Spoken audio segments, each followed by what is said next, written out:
ഇന്ന് മുത്തൂൻ്റെ സർജറിയാണ്. ഞങ്ങൾ സർജറിക്ക് പോവുകയാണ് കേട്ടോ. മുത്തൂനെ ഞങ്ങളെല്ലാവരും മറന്നോ? എത്ര ദിവസം മുത്തു നമ്മളെ കൂടെ തന്നെ ഉണ്ട്. പിന്നീട് ബുദ്ധിമുട്ടുകളൊന്നും ഉണ്ടായിട്ടില്ല.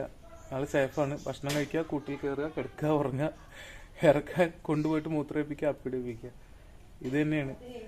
അപ്പോൾ ഇന്ന് സർജറിയാണ്. മനസ്സിനൊരു ഭാരം, ടെൻഷൻ, ഒറ്റയ്ക്കാവണ പോലെയൊക്കെ ഉണ്ട്. എന്തായാലും എല്ലാവരും പ്രാർത്ഥിക്കണം. സർജറി നല്ല രീതിയിൽ നടക്കണം. സർജറി കഴിഞ്ഞാൽ പിന്നെ സ്റ്റിച്ച് പൊട്ടാതിരിക്കണം, അതാണ് മെയിൻ. സ്റ്റിച്ച് പൊട്ടി കഴിഞ്ഞാൽ വീണ്ടും അത് സ്റ്റിച്ചിടാനും, അല്ലെങ്കിൽ സ്റ്റിച്ചിടാൻ പറ്റാതെ വീണ്ടും ഡ്രസ്സ് ചെയ്ത് മരുന്ന് വെച്ച് ഉണക്കണം. അപ്പോൾ അത്രയും സമയം പിടിക്കും.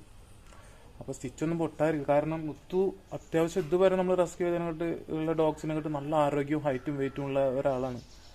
എന്തായാലും ഈ കൈയാണ് നമ്മളിന്ന് റിമൂവ് ചെയ്യുക. അപ്പോൾ എന്തായാലും എല്ലാ കാര്യങ്ങളും നന്നായി നടക്കണം. എല്ലാവരും പ്രാർത്ഥിക്കണം, കൂടെ ഉണ്ടാവണം. കാണാം. അപ്പോൾ വിവരങ്ങളെ അറിയിക്കാം.